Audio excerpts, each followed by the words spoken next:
Girassol, jornal terça-feira, notícias com a situação no bairro Mbondo Chapé. Problema de construção desordenada e o chafariz público que está em risco de ser removido. Kina, boa noite. Boa noite, Mião. Temos outros assuntos para hoje que passam também pelo regresso ao caso dos edifícios antigos e em situação de perigo. A nossa equipa mostra ao detalhe o estado de conservação do edifício Lote 9, no Prenda.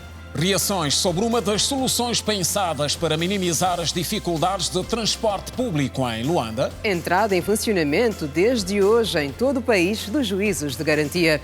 O trabalho e a vertente educacional, o meio familiar, reflexões em plena jornada do trabalhador. Missão em África do secretário-geral das Nações Unidas.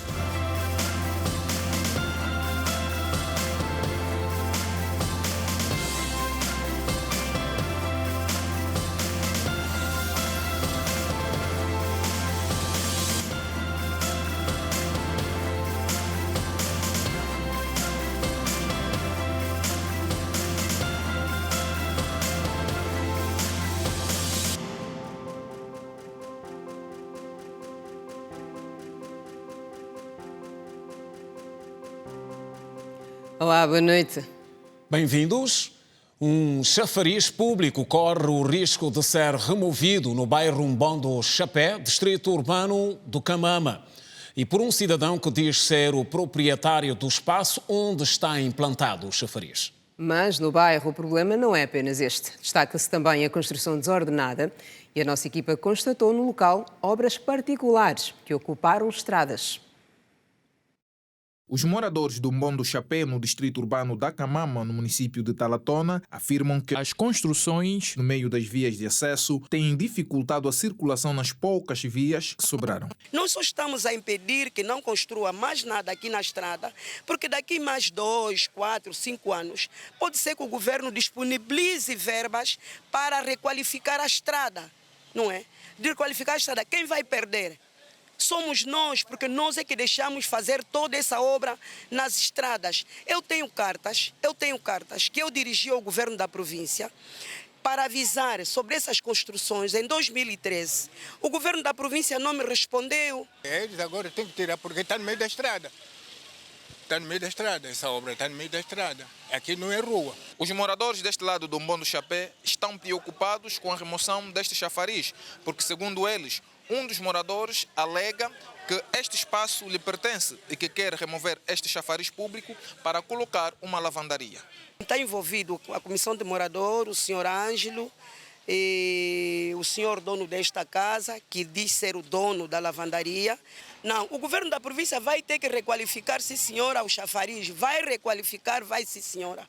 Porque é muito tempo de abandono. Por isso mesmo, este abandono é que faz com que os amigos do alheios aproveitaram-se, como deixaram de fazer garimpo de terrenos e becos no bairro, ancoraram. Por isso é que eles retomaram o chafariz para dizer que é do senhor fulano. Todo o bairro depende desse chafariz. Agora, o senhor, ela disse que esse chafariz tem que sair porque o espaço lhe pertence. Ele pertence a como?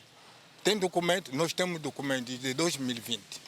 Então, nós queremos que essa estação de serviço tem que sair fora e a nossa fontenária tem que compor conforme estava.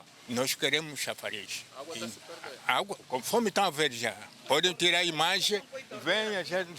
Nós metemos as torneiras, no dia seguinte tiram. Ninguém se sabe. E o filho do acusado disse que o seu pai, Tiago Correia, não vai retirar o chafariz, segundo a conclusão do tribunal. No dia 27 de abril, o caso foi levado até o tribunal e a sentença final que foi dada é que o fontenário vai permanecer, o fontenário não vai sair, mas o dono do espaço, que é o meu pai, o senhor Tiago Correia, tem como fazer qualquer obra que ele quiser na parte de frente porque o espaço é dele. E o novo administrador distrital da Camama garantiu que estão a resolver os problemas e que vão construir novo chafariz. Sempre foi um ponto de retirada de água para a população, para os munícipes. E este litígio que há está a ser resolvido no mais curto espaço de tempo. Nós vamos então nos pronunciar para dar o desfecho disso. Há uma desorganização de facto, mas é preciso que, ao desativar isso, tem que haver alguma sensibilidade e também respeitando aquilo que é o plano diretor que nós temos para o Camama. A administração está atenta, estamos atentos, sim senhora. Há muita reclamação, há muito apelo e eu penso que nos próximos tempos nós podemos ver essa situação selecionada. Estamos a falar dos acessos, as construções anárquicas, construção em zonas de riscos. Penso que tem seus dias contados. Mbondo Chapé conta atualmente com mais de 4.000 moradores. E agora um regresso ao caso dos edifícios antigos e em situação de perigo. Em função dos casos recentes, registrados particularmente em Luanda, a nossa equipa esteve hoje no interior do edifício Lote 9, no Prenda. O mais recente, que entra na lista do alerta vermelho, a par do Lote 1, na mesma zona. Temos imagens que mostram o perigo que correm as famílias que ali vivem. Este é o prédio conhecido como Lote 9, um edifício de 12 andares, construído para 60 famílias, e moram nele mais de 70. Uma viga do edifício caiu na noite desta segunda-feira e deixou centenas de moradores com receio de desabamento. Muitos deles estão de malas feitas por temerem o pior. Porque eu não me sinto segura. Uma vez que caiu uma viga daquela proporção, né? E nós já vimos o que aconteceu no edifício que caiu em tempos, acho que o mês passado, sim. E estamos a ver o que está acontecendo no Lote 1, é tão perto, então a pessoa não se sente segura. É um motivo de alerta e quanto mais cedo nós nos preocuparmos, melhor para evitar danos maiores. Conseguiu passar a noite ontem aqui? Não consegui. Graças a Deus tenho uma sobrinha que vive aqui ao Lote 11 e fomos para lá. O meu apelo às autoridades é que velem por nós, olhem por nós, porque são muitas famílias que aqui estão, muitas famílias mesmo. E seria uma desgraça se por acaso o prédio fosse caísse ou fosse derrubado. De acordo com moradores, uma equipa da administração distrital da Manhanga esteve no edifício para avaliar o estado de degradação dos apartamentos. No interior das residências é possível ver fissuras que, com o passar do tempo, foram aumentando de proporções. Há muitos anos esta porta era o elevador deste edifício. Hoje ela serve como quarto de um dos moradores. Para além desta mudança, o Lote 9, como é conhecido, sofreu outras alterações com o passar do tempo. Só para se ter uma ideia, no terraço deste prédio há uma residência construída de raiz e uma antena que, do ponto de vista estrutural, alteram a planta deste edifício. E, segundo os especialistas, isso diminui o tempo de vida útil do prédio. Cada elemento do edifício tem o seu tempo de vida útil e tem o seu tempo das suas manutenções. Os edifícios de Luanda, a maioria, tem problema das redes, tanto as redes técnicas, tanto as redes hidráulicas como redes elétricas.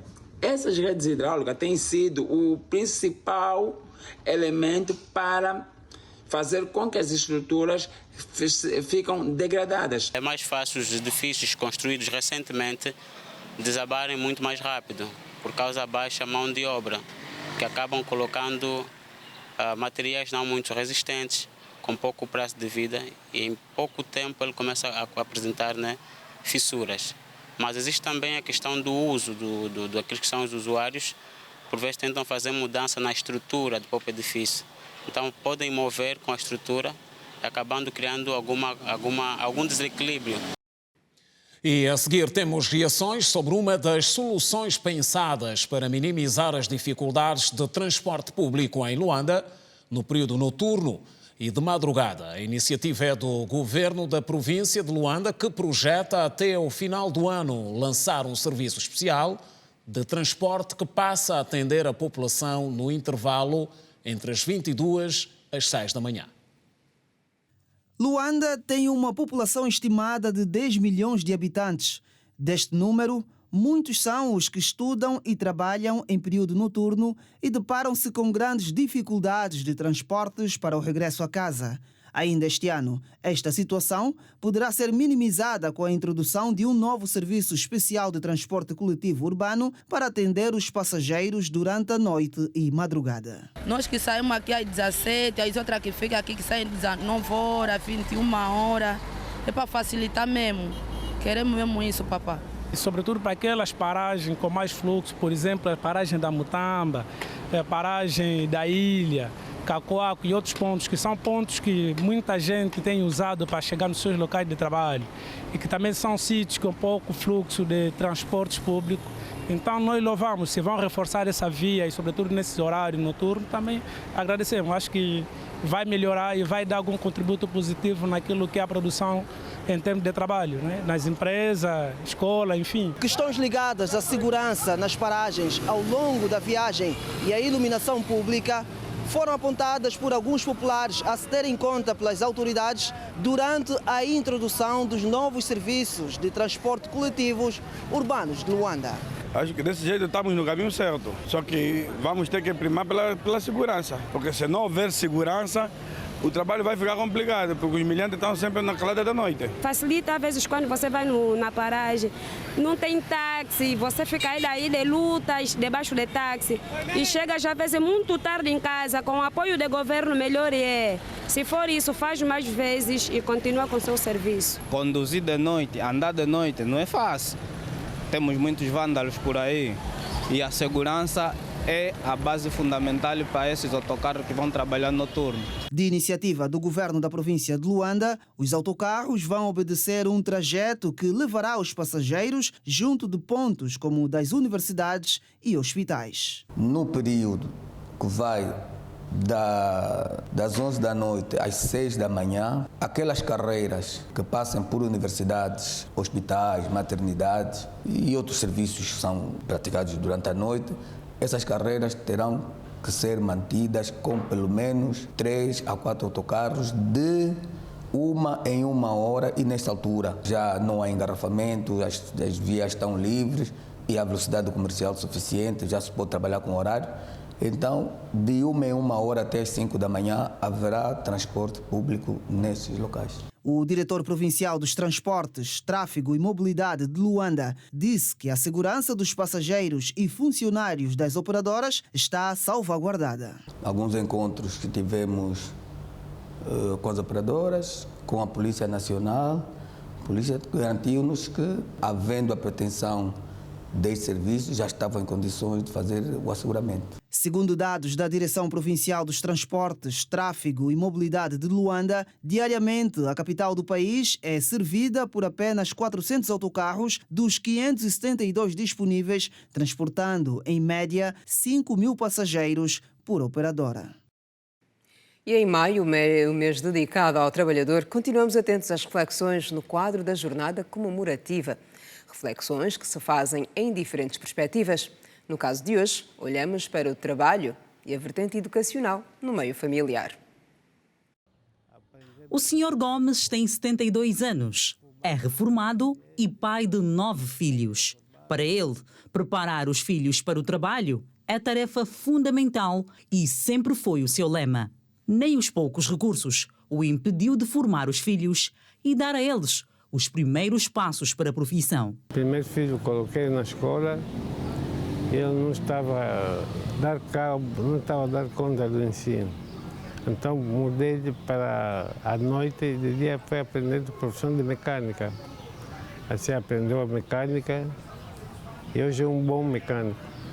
A falta de conciliação entre a família e o trabalho é outro caminho que abre espaço para que muitos pais se furtem de partilhar ensinamentos essenciais aos filhos, até mesmo de mostrá-los como se ganha o dinheiro ou a importância do trabalho, o que para essas donas de casa é indispensável. Devemos chamar os nossos filhos, acordá-los mesmo. Se dormem muito, temos que ter a paciência de acordá-los sempre, meu filho, acorda. Ou então nós mesmos tomamos iniciativa, saímos com os nossos filhos, quando sabemos que vamos trabalhar, vamos acompanhar.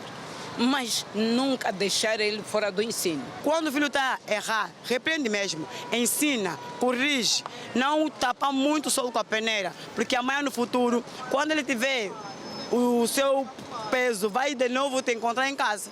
Por exemplo, alguém que já manteve, tem os seus filhos, não conseguir sustentar o lar, vai voltar de novo com os filhos, com a nora em casa, porque a mãe lhe educou de uma forma com muito amor, cobriu-lhe com muito mimo mesmo erradamente. No caso deste jovem, a situação foi diferente. Ele conta que sempre acatou com dedicação os ensinamentos dos seus pais. Eu sempre aprendi a necessidade de trabalhar e consegui perceber que é importante ter isso como base para que a pessoa consiga desenvolver, não só a nível profissional, mas também a nível pessoal. Para o psicólogo Fernando Cauendimba, estimular os filhos desde tenra idade a fazerem pequenos trabalhos domésticos, como lavar a louça ou arrumar a cama, pode ser um caminho para a obtenção de bons resultados num futuro próximo. Isto é importante porque, primeiro, para promover na própria criança, digamos que a sensação de utilidade social. Ela vai se sentir útil. Isto promove a sua própria autoestima também. Quer dizer, se eu tenho algum valor, eu sou útil, eu faço alguma coisa que beneficia a minha casa, então vou voltar a fazer constantemente. Por outro lado, vai fazer com que a criança sempre encontre um mecanismo de inserção social. Seja o trabalho braçal ou não, o que vale mesmo é não ficar parado. Os dados da Organização Mundial da Saúde apontam que jovens desempregados ou sem qualquer ocupação têm mais chances de desenvolver problemas mentais. Por falta de trabalho e quando a pessoa não consegue se sustentar até certo ponto, até certa idade, portanto tem a sensação de derrota, de insucesso, de fracasso, de incapacidade para o seu próprio autodomínio, o que pode levar, por exemplo, à dependência de substâncias, ao consumo de certas drogas, ao desenvolvimento de certos vícios. Por outro lado, desenvolver também consequências graves da inutilidade social, portanto, eu não sou útil para a sociedade, isto poder remeter a ideações suicidas, portanto, ou mesmo ao suicídio como tal. E na Assembleia Nacional, a agenda foi hoje dominada por discussões na especialidade à volta da nova proposta de Lei Geral do Trabalho. Que está em fase de aprovação na Casa das Leis, uma proposta que se espera venha a permitir a melhoria dos níveis de produtividade e também melhor proteção da classe de profissionais. Os trabalhadores e empregadores em solo angolano verão aprovada a nova Lei Geral do Trabalho nos próximos dias. Na discussão e votação do preâmbulo e do primeiro capítulo, o representante do Executivo prestou esclarecimentos sobre os critérios de aplicação do contrato de trabalho de estrangeiros não residentes. O contrato de trabalho celebrado com trabalhadores estrangeiros não residentes pode ter, do outro lado da relação, quer uma empresa estrangeira, quer uma empresa nacional.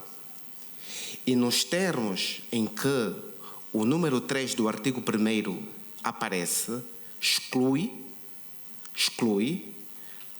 deste âmbito da aplicação os contratos celebrados entre trabalhadores estrangeiros não residentes e empresas nacionais. Quando lhe foi recomendado para rever o conteúdo do número 2 do artigo 2º, onde se defende a garantia de uma vida decente ao trabalhador, o secretário de Estado para o Trabalho e Segurança Social disse que a lei está equilibrada. As condições em que o trabalho é prestado devem respeitar as liberdades e a dignidade do trabalhador, permitindo-lhe satisfazer normalmente as suas necessidades e da sua família, proteger a sua saúde e gozar de condições de vida decentes.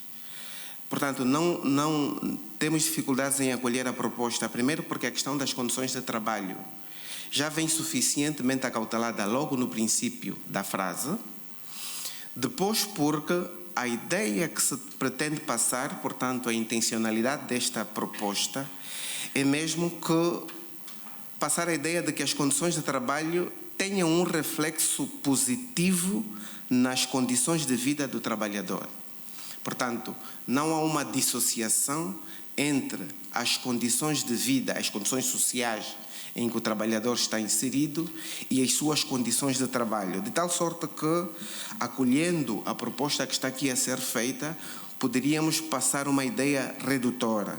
A reunião conjunta na especialidade para a discussão da nova proposta de Lei Geral do Trabalho debateu questões pontuais para a aprovação de uma lei justa, tanto para os empregados quanto para os empregadores.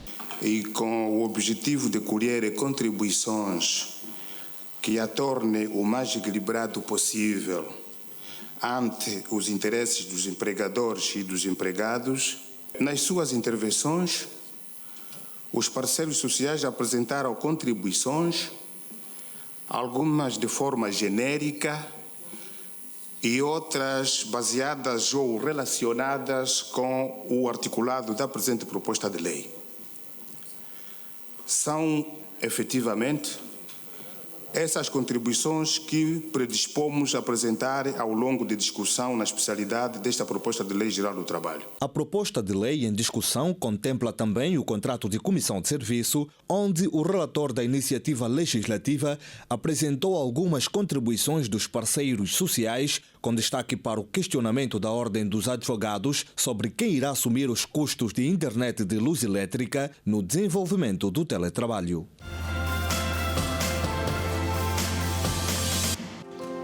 Já de volta, destaque na segunda parte do jornal para os desafios no setor da indústria, que dominaram hoje mais uma edição dos Cafés Cipra. Que teve como convidado principal o ministro do setor, que em linhas gerais destacou as principais ações e estratégias definidas para a dinamização da indústria nacional. Os caminhos para o relançamento da indústria e consequente fomento da empregabilidade foram apontados no encontro, que teve a duração de aproximadamente 3 horas. Na ocasião, o ministro da Indústria e Comércio, Vítor Fernandes, recorreu às palavras de Agostinho Neto, primeiro presidente da República de Angola, para reforçar a importância da industrialização. Ele dizia, a dada altura, que a agricultura é a base e a indústria é o fator decisivo. Ora, o que é isso de fator decisivo? É fator decisivo porque ela é que multiplica. Multiplica não só aquilo que se produz em termos de matéria-prima, quando a transforma, mas multiplica as opções de empregabilidade. Porque uma indústria pode, com o seu trabalho, com o desenvolvimento do seu negócio, pode criar emprego direto e, nas suas externalidades, emprego indireto. E esse fator decisivo está ligado necessariamente ao tema da formação, ao tema da qualificação profissional, ao tema do desenvolvimento infraestrutural, porque uma indústria só pode nascer se houver energia, água e, naturalmente, rodovias para os corredores de distribuição. Portanto, a indústria ela é decisiva porque arrasta consigo todas essas matérias onde, de facto, a empregabilidade depois aparece. O Ministério da Economia e Planeamento considera que o Prodese tem atingido os objetivos pelos quais foi criado. Entretanto, na sua intervenção, Mário Caetano João admitiu que a maior força de trabalho angolana continua a estar na informalidade. Nós conseguimos fazer com que cerca de 75 mil postos de trabalho fossem criados, dos quais mais de 50% estão na agricultura. Mas a agricultura, ela por si só precisa de ter mercado. E para ter mercado pode ser via mercados agregadores ou mercados municipais, onde a produção é escoada, ou ainda através da indústria. Portanto, a indústria, de facto, ela fomenta a empregabilidade. E é na indústria onde os produtos, de facto, conseguem adquirir uma maior longevidade para que ele se possa tornar, de facto, em produtos estratégicos. Presentes no painel, a IPEX reafirmou que o investimento na indústria está no centro das prioridades. Já a Zona Económica Especial garante que até final deste ano pretende criar cerca de 10 mil empregos. Devo dizer que, do ponto de vista estratégico, nós temos o setor industrial como um setor prioritário, quer dizer que, do ponto de vista de incentivos, de apoio, está no topo das prioridades da nossa ação. Hoje, a IPEX tem virado as suas ações para determinados segmentos da indústria, com prioridade para aqueles segmentos que usem, de alguma forma, conteúdo local. Há um potencial de geração de emprego até o final do ano de cerca de 10 mil empregos. Portanto, se mantermos essa trajetória, julgamos que no final do quinquênio, enquanto operador, enquanto maior polo industrial do país, contribuir para uma geração de empregos com números que de facto impactam naquilo que é o bem-estar da população economicamente ativa. Os participantes à 9ª edição do Café Cipra falaram sobre os caminhos para o relançamento da indústria nacional e também o aumento da empregabilidade. Neste evento, os participantes ao painel foram unânimes em dizer que é fundamental que se aposte na capacitação do homem angolano.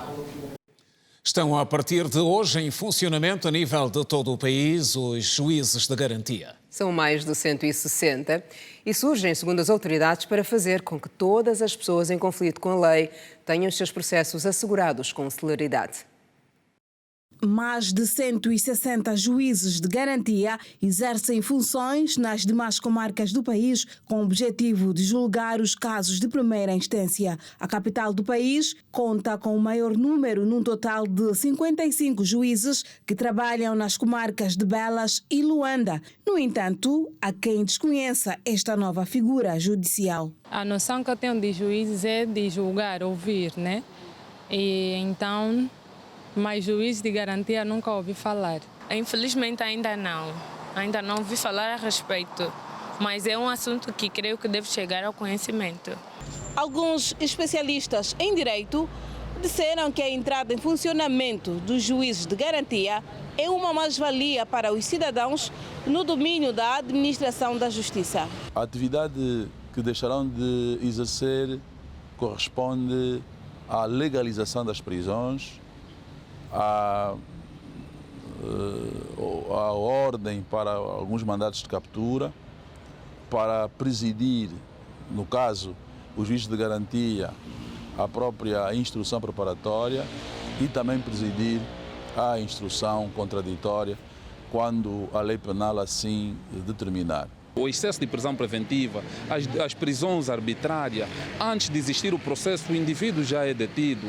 Isso tem de acabar. Esperamos que, com a figura do juiz de garantia, isso possa terminar. Entretanto, o porta-voz do Conselho Superior da Magistratura Judicial disse que compete ao juiz de garantia fiscalizar os atos do Ministério Público que careçam da sua intervenção. A PGR, através dos seus procuradores, vai continuar a desenvolver o seu papel. A articulação entre o Ministério Público e os juízes de garantia, de modo que o processo funcione sem grandes constrangimentos. Não só praticar os atos de sua exclusiva responsabilidade, mas também para apreciar todas e quaisquer reclamações que os cidadãos apresentarem no âmbito de uma eventual violação dos seus direitos enquanto arguido ou enquanto ofendido e, portanto, tem o direito de reclamar sobre alguma injustiça, alguma inconstitucionalidade ou alguma ilegalidade praticado pelos órgãos de polícia ou serviços ou os órgãos da Procuradoria. Questionado sobre a possibilidade de se fazer deslocar juízes para as esquadras, o então vogal do Conselho Superior e docente universitário disse que há exceção. A lei estabelece para a prática do ato, se a lei está a dizer os arguidos devem ser ouvidos no prazo até 48 horas e, em função disso, já tens 48 horas vencidos e não há condições para transportarem os detidos para a sede da comarca por falta de meios, e isso vai ocorrer, numa ou outra situação vai ocorrer, temos que encontrar mecanismo para resolver isso.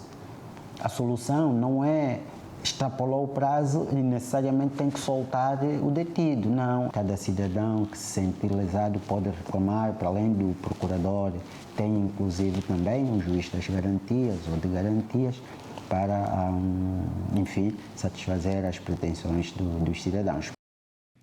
O ministro da Justiça e dos Direitos Humanos esteve a constatar em Benguela o estado das infraestruturas do setor da justiça, assim como os projetos em curso.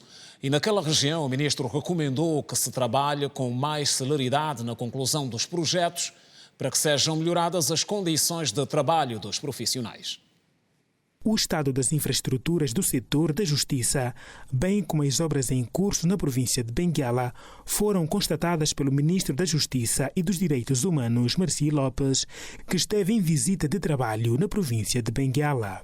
Lubito, Catumbela, Benguela e Baía Farta foram os municípios visitados pelo titular da Justiça no país. O delegado da Justiça na província, Celdo Dovala, faz o balanço. As ações do Sr. Ministro foram no sentido de acelerar com as obras para melhorar as condições de trabalho dos funcionários. Aliás, foi uma meta traçada quando tomou posse. Então veio constatar as orientações baixadas anteriormente, que era a reabilitação dos edifícios dos serviços.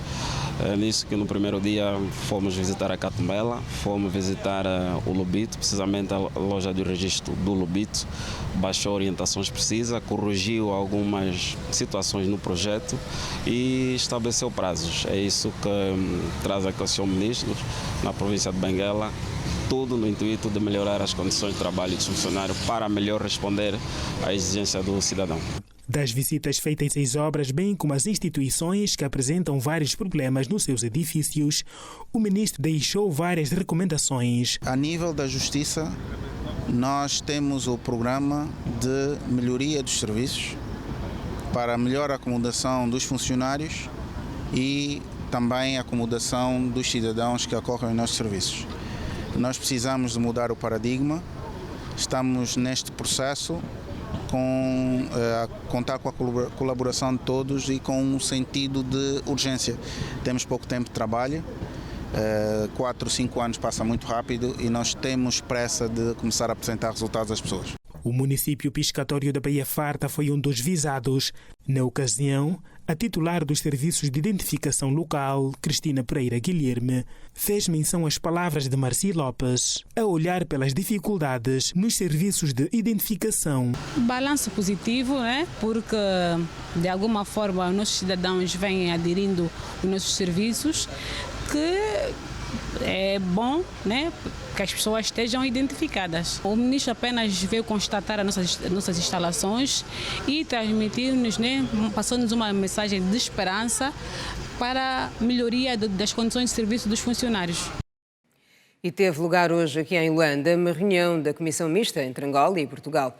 Um encontro focado na preparação da visita do primeiro-ministro português ao nosso país, que está prevista para o mês de junho. Os ministros dos Negócios Estrangeiros de Angola, Tete António, e de Portugal, João Gomes Cravinho, presidiram a terceira Comissão Mista Intergovernamental Angola-Portugal, que se realizou hoje em Luanda. O objetivo é promover um diálogo político interministerial sobre a evolução das relações entre os dois países e acompanhar a implementação dos instrumentos assinados. Esta terceira reunião vai permitir, em particular, intensificar os preparativos da deslocação oficial do primeiro-ministro de Portugal, António Costa, a Angola no mês de junho. Os grandes temas das agendas regional e internacional, a CPLP e a promoção da mobilidade entre os dois países estarão também na ordem de trabalhos desta reunião, na qual participaram alguns membros do seu ministério. No âmbito desta deslocação a Luanda, o ministro João Gomes Cravinho reuniu-se com o ministro Tete António e o ministro de Estado para a Coordenação Econômica, Manuel Nunes Júnior. Sobre a mesa esteve a perspectiva dos próximos passos no reforço da relação bilateral, incluindo o plano econômico. Conflito no Sudão, exército e paramilitares concordam em cessar fogo de uma semana. A Janete Meio-Dia traz estes e outros assuntos em destaque no Compacto Internacional, com o desenvolvimento a seguir. Janete, boa noite. Boa noite, Kina. Boa noite, Simeão. E assim que nos acompanha, igualmente, boa noite. O Exército do Sudão e as forças paramilitares de apoio rápido concordaram com um novo cessar-fogo para o período de 4 a 11 deste mês. A informação foi avançada pelo Ministério das Relações Exteriores do Sudão do Sul, país que se ofereceu para mediar o conflito. Entretanto, as violações das tréguas anteriores colocam em causa a credibilidade desse novo cessar-fogo. Confira a seguir outras notas internacionais. O conflito contínuo no Sudão pode desestabilizar toda a região nordeste de África. O alerta foi dado por um funcionário do Programa Alimentar Mundial nesta terça-feira. Trabalhadores humanitários dizem que o conflito corre o risco de se transformar em um desastre mais amplo pelo facto de os países vizinhos do Sudão já enfrentarem uma crise de refugiados e também pelos combates bloquearem as rotas de ajuda. Por outro lado, autoridades das Nações Unidas informam que o conflito no país forçou a fuga de mais de 100 mil pessoas para os países vizinhos do Sudão.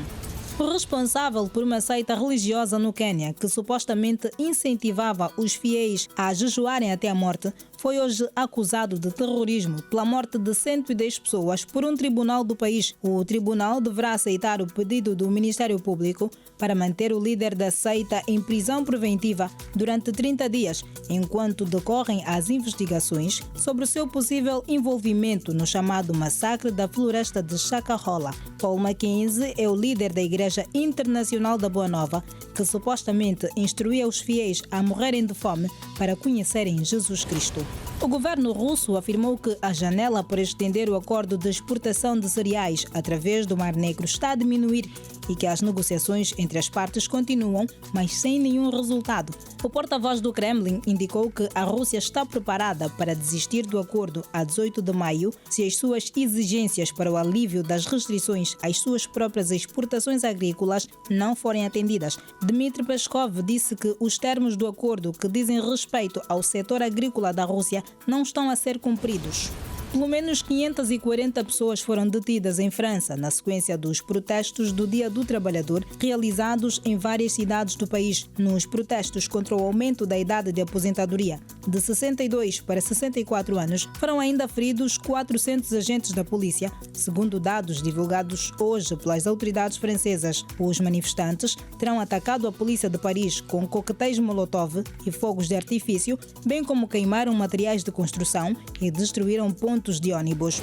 Grupos militantes armados palestinos dispararam salvas de foguetes de Gaza para o sul de Israel nesta terça-feira, depois de Kader Adnan, um líder da Jihad Islâmica, ter morrido na sequência de uma greve de fome que realizava há 87 dias. Os militares israelitas disseram que pelo menos 3 foguetes foram disparados de Gaza depois da morte de Adnan e outros 22 foram lançados no final da tarde. Aqui nesse Simeão está tudo dito por hoje. Boa noite, boa continuação. Muito obrigada, Janete, pelas informações que trouxeste e nós seguimos com o jornal a partir daqui. E é aguardado esta semana em África o secretário-geral das Nações Unidas, António Guterres. Em África, Guterres deve, segundo a agenda, participar de um fórum de alto nível da ONU e de uma reunião com os líderes da região dos Grandes Lagos. O porta-voz de António Guterres, Stéphane Dujarric, informou que o secretário-geral da Organização das Nações Unidas chegou hoje a Nairobi, capital do Quênia, onde participará no Fórum de Coordenação do mais alto nível da ONU e numa reunião com líderes da região dos Grandes Lagos. Nos dias 4 e 5 de maio, Guterres vai presidir a primeira sessão deste ano do Comitê Executivo de Coordenação do Sistema das Nações Unidas. O Conselho encontra-se 2 vezes por ano. Nesta quarta-feira, o líder das Nações Unidas vai participar ainda num jantar de Estado oferecido pelo presidente do Quênia, William Ruto. Na sexta-feira, António Guterres desloca-se a Bujumbura, no Burundi, para participar na 11ª reunião de alto nível do Mecanismo Regional de Supervisão do Quadro da Paz, Segurança e Cooperação para a República Democrática do Congo e região. No encontro, que vai acontecer no dia 6 de maio, os líderes da região dos Grandes Lagos vão fazer um balanço dos avanços e desafios na implementação do acordo assinado em Addis Abeba, na Etiópia, há 10 anos. Na reunião, vão também discutir a implementação dos acordos de Luanda e Nairobi, que são os mais recentes, acrescentou o porta-voz. Ainda fora de portas, na Europa, o destaque não foge da onda de calor que em Espanha coloca em risco a agricultura. A situação levou as autoridades a tomar medidas excepcionais que, para o caso de Madrid, podem passar pela mudança de horários nas escolas. A Espanha registrou na última quinta-feira um aumento fora do normal de temperatura para o mês de abril, com 38,8 graus Celsius em Córdoba, no sul do país, de acordo com dados provisórios publicados na sexta-feira pela Agência Meteorológica Espanhola. As altas temperaturas levaram a Espanha a tomar medidas excepcionais, Em Madrid, as autoridades prevêem mudar os horários escolares. Em Barcelona, o número de abrigos climáticos para pessoas vulneráveis será aumentado e as cidades de Cádiz e Almeria limitam os horários de trabalho para o dia de amanhã no setor da construção. Os profissionais de saúde também alertaram para os riscos de doenças, principalmente cardiovasculares. Segundo o COAG, principal sindicato de agricultores, 60% das terras agrícolas espanholas estão atualmente asfixiadas pela falta de chuvas. A falta de chuva já causou perdas irreversíveis para mais de 3,5 milhões de hectares de cereais e a grande maioria das colheitas já está completamente perdida.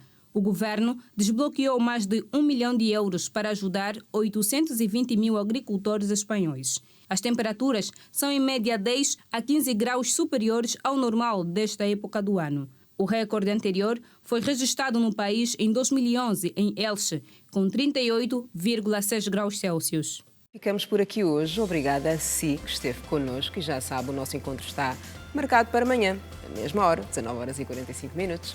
Boa noite. Boa noite, fique ligado sempre. Até amanhã.